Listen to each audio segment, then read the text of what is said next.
Ce n'est qu'une femme. Si les choses tournent mal, elle criera avant d'agir. C'est ce qu'avait dit le sergent Clint Hollard, non pas en privé, ni pour plaisanter, mais en plein milieu du briefing avant le saut, sous le regard de toute l'unité. Un rire s'est propagé dans la pièce comme un virus. Certains ont essayé de le cacher. La plupart ne s'en sont pas donné la peine. La lieutenant Eva Sanborn garda les yeux fixés sur la carte, la mâchoire serrée, le souffle mesuré. Non pas parce qu'elle ne sentait pas la piqûre. Elle la sentait, oui, jusqu'à la moelle de sa fierté. Mais parce que le montrer leur donnerait exactement ce qu'ils voulaient. Et Eva en avait fini de céder. Elle s'était battue trop durement, trop longtemps. Fille d'un ouvrier sidérurgiste et d'une institutrice, elle s'est engagée à 17 ans pour échapper à une vie de poussière d'acier et de silence. À 28 ans, elle était une officière parachutiste aguerrie, avec 2 déploiements et 37 sauts réussis à son actif. Mais peu importe combien de fois elle avait fait ses preuves, elle n'était encore, pour certains, qu'une femme. La mission était routinière, une insertion à l'eau, haute altitude, basse ouverture, avec une équipe de reconnaissance de 4 hommes à la frontière du Sahel pour surveiller des mouvements d'armes illégaux. Aucun combat n'était attendu, pas de renfort, juste du cran, de la furtivité et du silence. Ava s'était entraînée plus dur que quiconque. Elle avait obtenu les meilleurs scores en navigation, en survie et même en résilience psychologique. Mais rien de tout cela n'avait d'importance quand Clint parlait, car il n'était pas qu'une voix. Il était la voix qui portait dans la pièce, le favori, celui que tout le monde suivait. « Détends-toi » murmura Langston à côté d'elle. Il était le seul à la traiter comme un soldat, pas comme un genre. « Ils la fermeront quand tu ouvriras la voie là en bas. » Mais Eva ne se détendit pas, parce que ce n'était pas juste un commentaire. C'était un miroir, lui montrant que peu importe à quel point elle jouait bien le jeu, les règles n'avaient pas été faites pour elle. Elle marchait sur une corde raide depuis son premier jour. Un faux pas, et elle ne ferait pas que tomber. On la pousserait. Le saut était prévu pour 4 heures. Le ciel sombre était lourd de brume. Ils étaient des fantômes avant l'aube, tombant du ventre d'un C-130 comme des murmures de guerre. Le corps d'Eva bougeait par instinct, vérifiant son équipement, sécurisant le harnais, s'avançant dans la gueule béante du vent avec une respiration contrôlée. Mais le destin, semblait-il, avait écouté quand Clint s'était moqué d'elle. À 18 000 pieds, son parachute principal ne s'est pas déployé. Ce n'est pas le monde qui s'est dérobé, c'était elle. Pendant un instant, il n'y eut aucun son, juste le rugissement de la gravité. L'altimètre d'Eva hurlait en rouge, mais son esprit est resté froid. Ses mains se sont précipitées vers la poignée de secours, les doigts stables. 1, 2. Tire. Le parachute de secours s'est déployé, partiellement. Assez pour la ralentir, pas assez pour la diriger. Elle dégringolait sur le côté, regardant la courbe sombre de la terre foncer vers elle. En bas, un escarpement déchiqueté tranchait le sable comme une dent cassée. Personne ne s'entraîne pour ça. Et pourtant, quelque chose de primal s'éleva en elle. Un ordre silencieux. Pas comme ça. Pas aujourd'hui. Elle tordit son torse, ajusta ses membres, se souvint de vieilles simulations de crash. Chercha la traînée. Chercha la friction. Elle attrapa un courant d'air, de justesse, et visa une parcelle de broussailles entre la roche et la mort. Son corps percuta la terre dans un craquement sinistre. La douleur a flambé comme un feu le long de ses côtes, de sa jambe, de son bras droit. Mais elle était vivante, vivante. Elle resta immobile pendant plusieurs minutes. La radio dans son casque était fracassée. Son équipe ne savait pas qu'elle avait dévié de sa trajectoire. Ils atterriraient 2 kilomètres à l'est et ne verraient jamais son parachute. La mission continuait. Elle était toujours l'officier le plus gradé, et elle était complètement seule. Les mots de Clint résonnèrent à nouveau en elle. Elle criera avant d'agir. Eva se redressa sur un bras, les dents serrées contre la douleur. Non, elle n'allait pas crier. Elle allait agir. Et ils s'en souviendraient tous. Eva boitait à travers une terre couverte d'épines, chaque pas un calcul entre la douleur et la nécessité. Son bras droit pendait, raide, probablement fracturée. Le sang imbibait sa manche gauche, là où le tissu s'était déchiré contre la pierre. Le parachute de secours déchiré traînait derrière elle, flottant comme une aile brisée. Le module GPS à sa ceinture clignotait, toujours fonctionnel. Elle le tapota de sa main gauche, ses yeux balayant la faible topographie. 2 kilomètres à l'est. Son équipe devait tourner en rond à présent, cherchant un mouvement, supposant qu'elle avait atterri sans encombre. Peut-être que Clint pensait qu'elle avait sauté trop tôt. Peut-être qu'il s'en fichait. Elle n'était pas sûre de ce qui était le pire. À midi, le soleil transforma le sol en verre brûlant. Eva rationna son eau, resta à couvert et utilisa des lits de ruisseau asséchés pour se dissimuler. Elle avait parcouru moins d'1 kilomètre en 5 heures. Sa jambe était en feu. Son bras était pire. Mais quelque chose de plus fort que la douleur la poussait en avant. Le simple refus d'être une note de bas de page dans l'histoire de quelqu'un d'autre. Elle ne disparaîtrait pas comme une simple statistique. Elle finirait la mission. Elle la mènerait. Juste après un virage de canyon, elle trouva des signes, des traces de pneus récentes, du Turmais, matériel satellite et des caisses à moitié enterrées, le genre utilisé pour la contrebande d'armes. Elle s'accroupit, le cœur battant. Ce n'était plus seulement un territoire de reconnaissance, c'était un point de ralliement. Et son équipe, sans le savoir, fonçait droit dedans. Eva rampa sur le ventre, les doigts engourdis, jusqu'à atteindre un point de vue au-dessus du ravin. 4 silhouettes en contrebas. Pas son équipe. Trop grand, trop armé. Des soldats étrangers? Des mercenaires? Elle ne pouvait pas le dire. Mais ils préparaient du matériel, balayaient les communications, verrouillaient la crête. Une embuscade en préparation. Elle avait quelques minutes pour agir. Elle sortit la fusée de détresse, équipement standard, destiné à l'extraction. Le rouge signifiait le danger, mais une fois qu'elle l'aurait tiré, il saurait qu'elle était à proximité. Une fois de plus, le choix n'était pas textbook. Aucun manuel de commandement ne couvrait le cas. Quand on vous présume morte et que votre équipe entre dans une zone de tir. Ava serra les dents et leva la fusée. Mais avant de l'allumer, des voix. En bas, les mercenaires parlaient dans un anglais approximatif, communiquant par radio des coordonnées à une source inconnue. Colis en mouvement.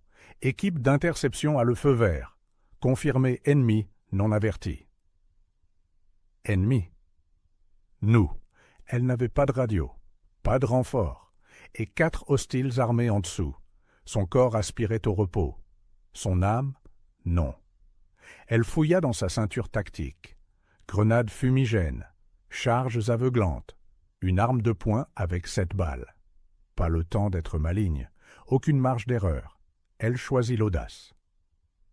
Quelques instants plus tard, elle lança une grenade assourdissante dans le ravin.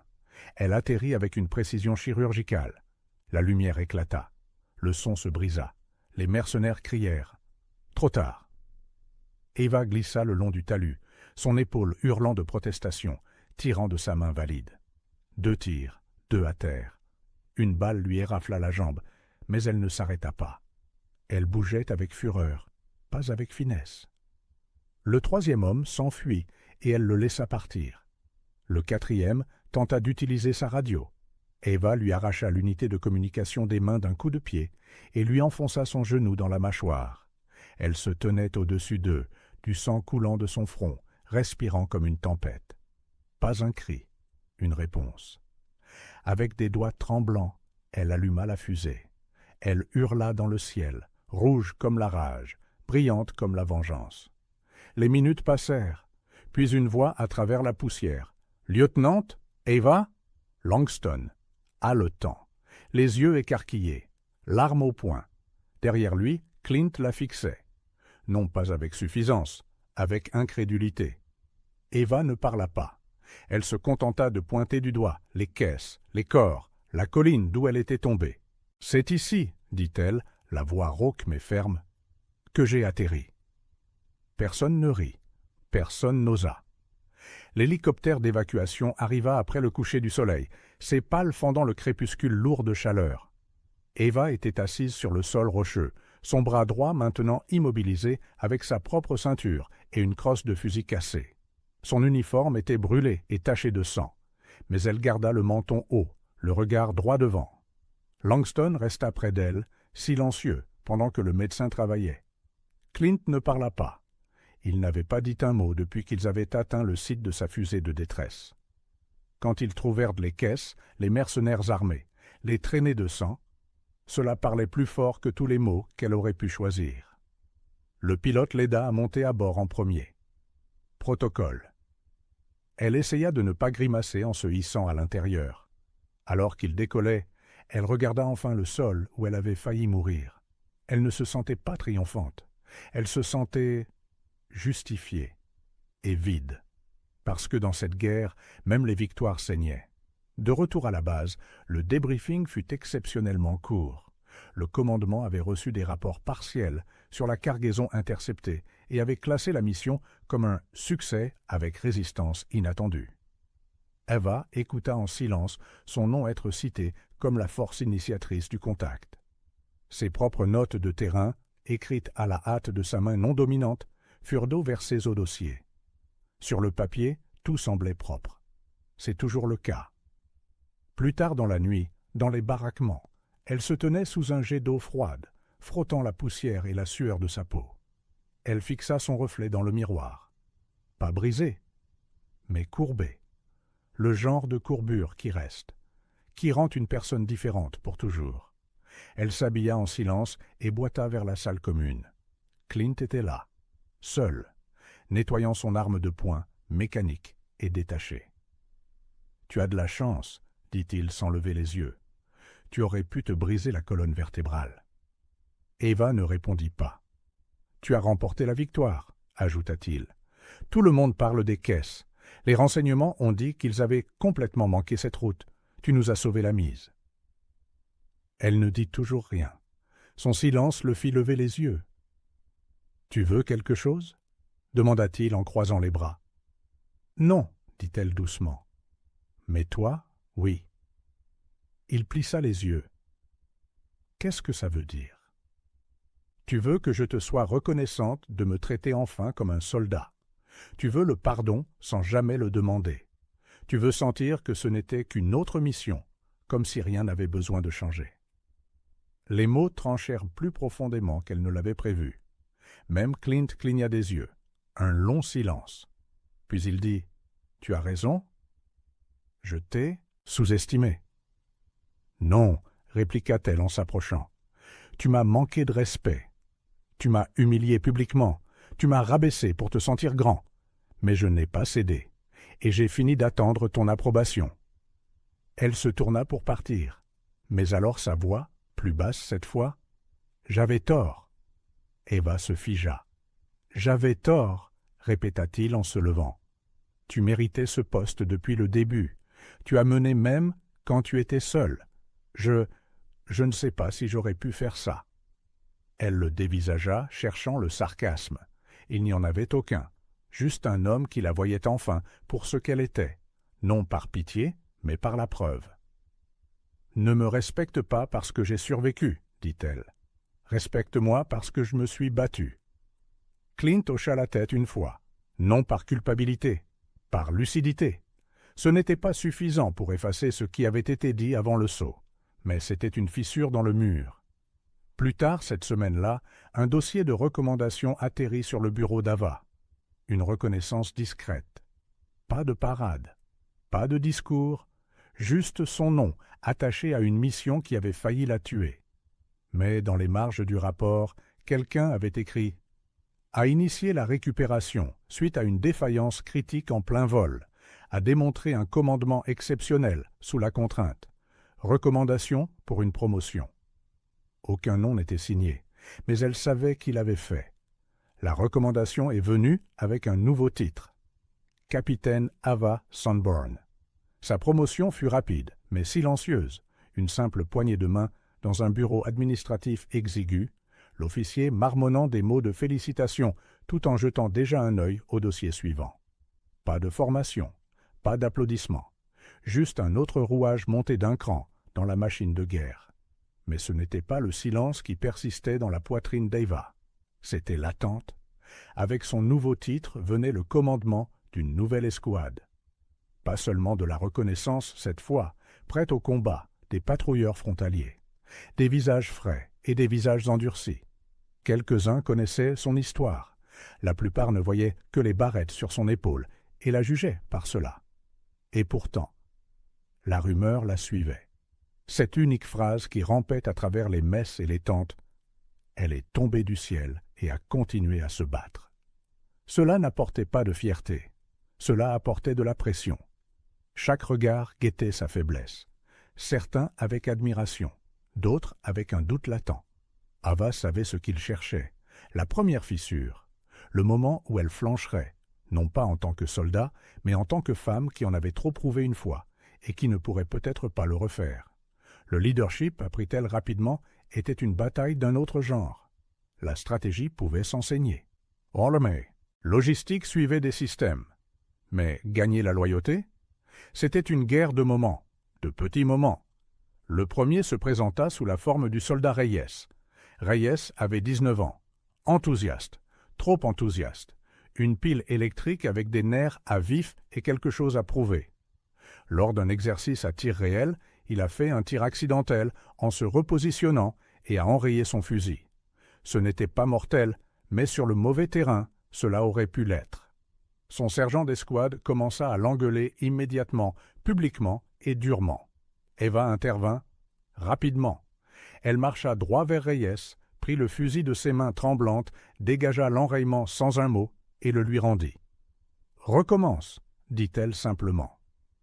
Et la prochaine fois, réfléchis avant que tes doigts ne le fassent. » Le sergent la foudroya du regard par la suite. « Vous auriez dû me laisser le démolir. Ils ont besoin de la peur pour apprendre. »« Non, » répliqua froidement Eva. « Ils ont besoin de savoir qu'ils peuvent échouer et qu'on leur fera toujours confiance pour se relever. » Après ça, les choses changèrent. Discrètement. Reyes la suivait comme son ombre. D'autres commencèrent à lui poser des questions. Des vraies. Sur la tactique, la survie, même la vie avant l'uniforme. Et Ava répondait. Non pas comme un officier distant, mais comme quelqu'un qui se souvenait de ce que c'était que de douter. Mais le passé ne restait pas enterré. Des semaines plus tard, une force d'intervention d'élite organisa un exercice conjoint près de sa base. Clint était là. Elle ne l'avait pas vu depuis la nuit de son rapport de mission. Il avait l'air le même, mince, autoritaire, l'homme derrière lequel les autres se rangeaient. Mais maintenant, il s'approcha d'elle en premier. Il l'appela « Madame », respectueusement, devant tout le monde. Et ce qui l'a surpris le plus, ça n'avait pas le goût de la vengeance, ça semblait équilibré. Mais clore un chapitre à son propre tranchant.